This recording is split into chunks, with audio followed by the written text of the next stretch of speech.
সত্যি কথা একটা শেয়ার করবো তোমাদের সঙ্গে।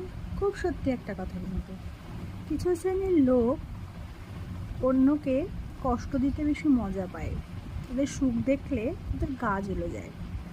তো মানুষ মনে হয় ভুলে যায় আবেগের বশবর্তী হয়ে বা প্রতিহিংসা যেটাই হোক না কেন, যে ওই যে ওপরে বসে আছেন উনি কিন্তু তোমাকে দেখছে, তোমার কর্মটাকে দেখছে, তোমার আচার আচরণটাকে দেখছে, দেখে বিচারটা কিন্তু উনি লিখে রাখছে, তুমি নও।